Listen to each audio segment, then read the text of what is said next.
you don't hearken to the Lord, bad things going to happen to you. That's true, but if you hearken to the law, good things will happen to you. They're not teaching us to observe and do it. Do is an action word. It's not, oh, everybody saying they love God, but we don't do nothing. You tell us to do that's written in the Bible.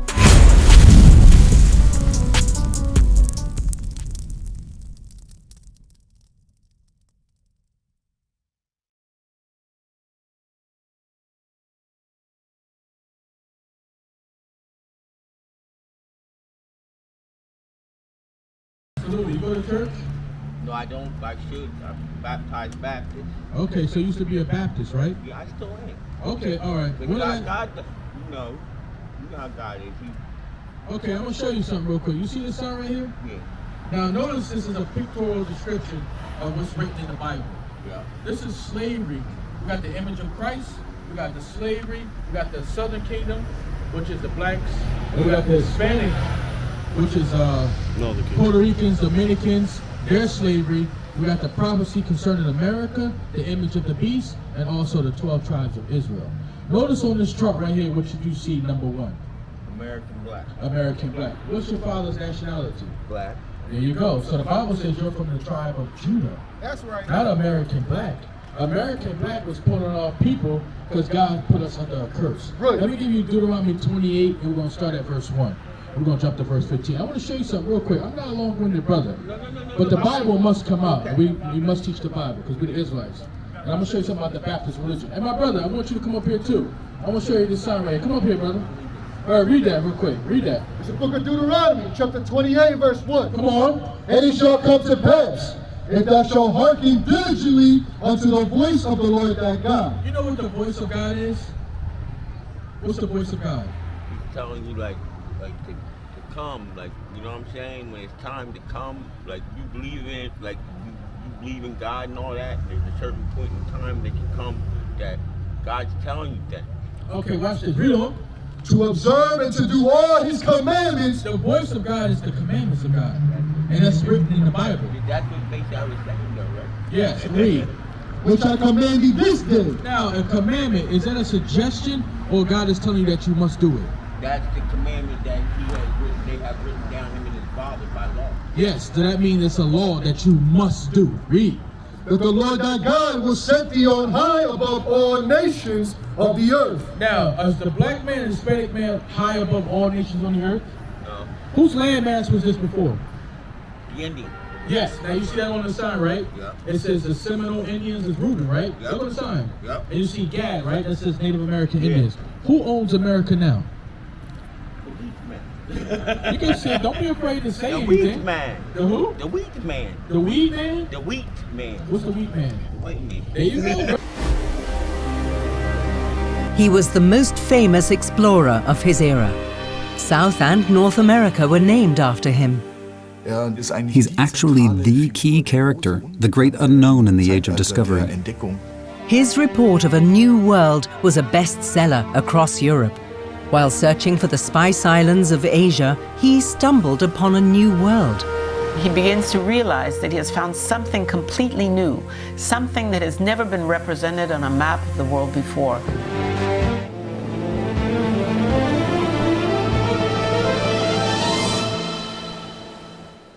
Afraid to say the so-called white man in the Bible, his name is Esau. He owns America now. Yeah, but but then you have the people coming from overseas. The people that own all the liquor stores. They are very powerful. Those are called the other nation. We can get into that later, but we're going to show you the curses that we suffer. Go read verse 15. Verse 15. Go ahead. But it shall come to pass. Come on. If thou wilt not hearken unto the voice of the Lord thy God. Now remember, God said if you would hearken to his commandments or his law, he going to set you up high, right? Now God said this is the stipulation if you don't want to do what I tell you to do. Yeah. Read. To observe, to do all his commandments. See what's been happening in the Christian church, in the Baptist church? They don't have us observe to do the commandments. We have Bibles, because I went to a Pentecostal church. Okay. We have a Bible, but we don't have the right interpretation of the Bible. Right. They're not teaching us to observe and do it. Right. Do is an action word. It's not, oh, everybody saying they love God, but we don't do nothing. He tell us to do that's written in the Bible. That's right. Bring it We gotta up. start to do it. That's why he said, if you do not hearken, listen, or do what I tell you, read. And his statutes which I command thee this day. Stop. A statute is a law. So we got thou shalt not kill, thou shalt not commit adultery, and you got sub-laws under that. Yeah. Not to fornicate, so forth and so forth. Yeah. Read. That all these curses, That all these what? that all these curses Go ahead. shall come upon thee and overtake thee. Now let me ask you, sir, is a curse a good thing or is it a bad thing? Bad thing. Absolutely. So God says, That's basically like karma. yeah, you can say it in so much of a sense. Because if you go around doing bad gonna come to you. Right, and if you don't hearken to the Lord, bad things going to happen unto you. That's true, but if you hearken to the law, good things will happen to you. Exactly, he just said it. Read verse 1 again. Yeah. Verse 1. Go ahead. And it shall come to pass. Meaning it will happen. That's what I mean, it shall come to pass. Moses telling you future tense, that it will come to pass if you do these things. Read. If thou shalt hearken diligently unto the voice of the Lord thy Come God, on. to observe and to do all his commandments, which I command thee this day, Come on. that the Lord thy God will set thee on high above all nations of the earth. You can't tell me that the black man and Hispanic man is high above all nations on the earth. You can just look at the conditions in violence. In Millville, you can see who runs Millville, run violent. That's not our people. No. The Bible says you're not going to be high upon the earth because why?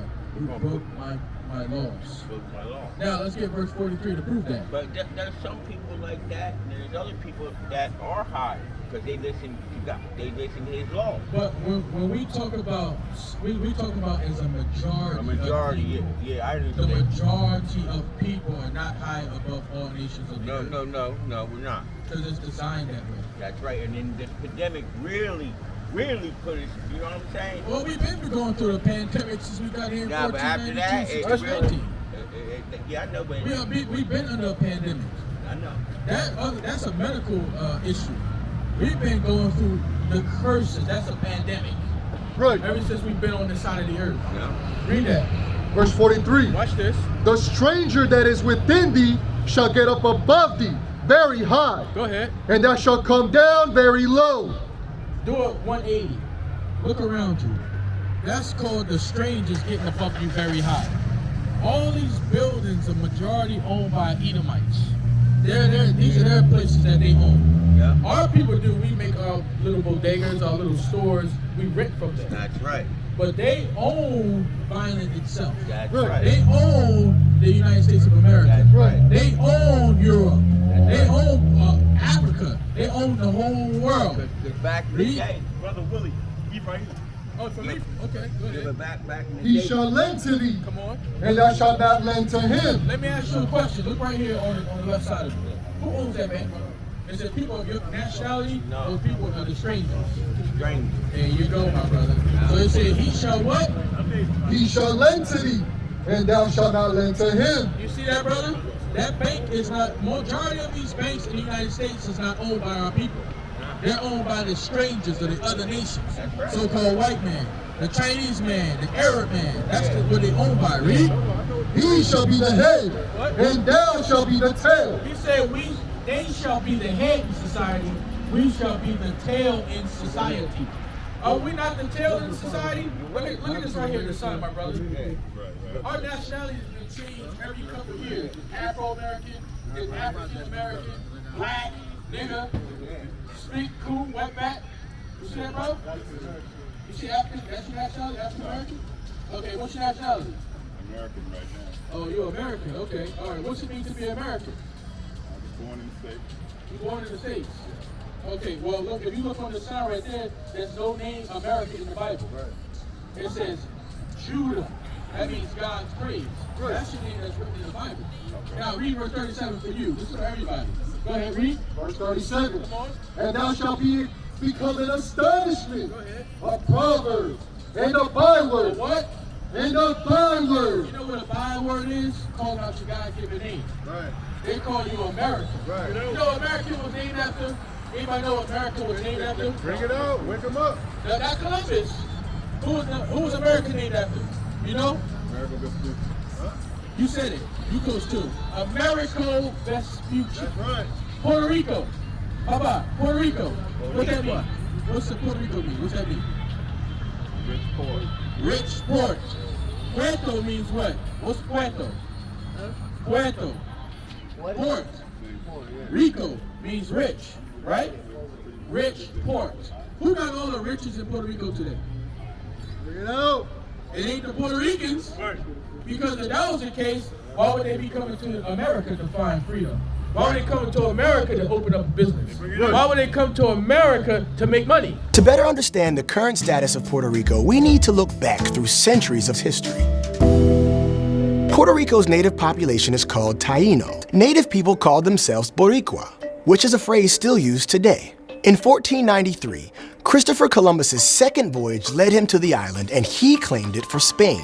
Then, in 1508, Ponce de Leon founded the first European settlement, Capara, on the island's northern shore. In 1521, Capara was renamed Puerto Rico, meaning rich coast, which then became the name for the whole island.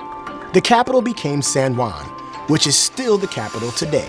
For nearly 400 years under Spanish rule, Puerto Rico would produce cattle, sugarcane, coffee, and tobacco. To cultivate these commodities, the Spanish brought enslaved Africans and forced them to work under brutal conditions. But Spanish rule of the island eventually came to an end. Puerto Rico and took all the gold and wealth out of it. We're gonna go into Genesis 49:22 in a second. But I want to deal with y'all brothers real quick. Come on, brother. Come on, all praise. Read again. And thou shalt become an astonishment, a proverb. Stay right there. What's a proverb? What's a proverb for Puerto Ricans? Yeah, Puerto Ricans carry knives. That's a proverb. That's a wise saying. Watch these people right here. Or don't say a proverb for black people. Black people smoke crack. Yeah, black people always on drugs. The black man don't take care of his kids. That's a proverb. Read. And a byword. Byword is calling out your God-given name. Ephraim is your biblical name. Ephraim means fruitful. The Bible says you're from the tribe of Ephraim. That means fruitful. You see how Puerto Ricans, so-called Puerto Ricans, have a lot of children? That was a blessing that you got from your forefather Jacob. Your forefather Isaac, when he blessed his 12 sons in Genesis 49. He said, Ephraim going to be a fruitful book in a land called Puerto Rico in the latter times. All right? Read.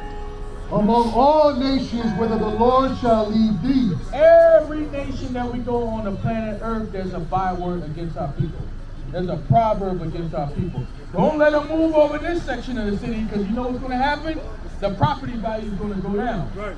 Oh, they're going to come here, they're going to graffiti, they're going to spray paint, they're going to be begging, they're going to be asking for this. It's called redlining.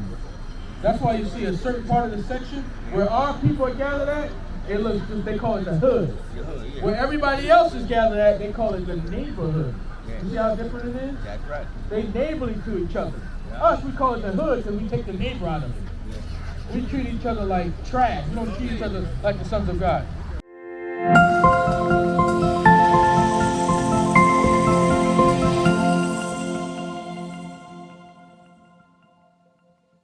What is a nation?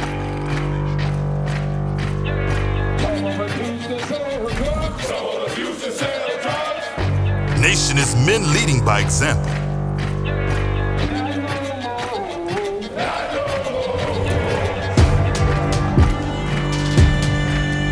Nation is family.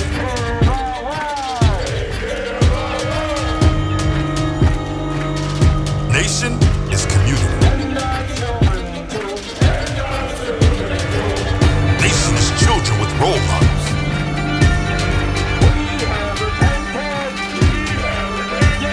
Nation is unity.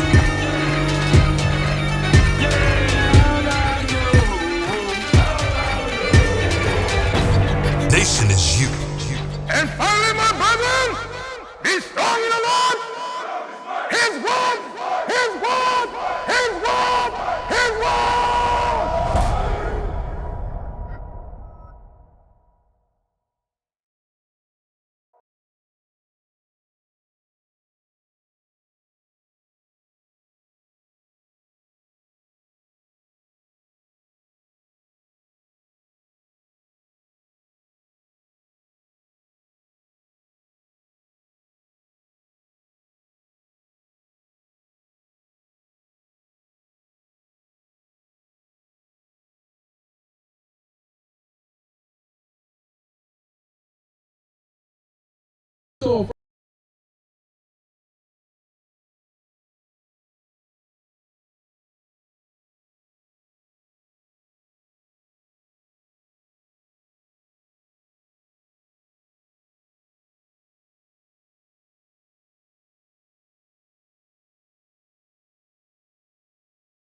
and their hunter-gatherer ancestors settled the island, calling it Boricuan, 1,000 years before the Spanish arrived.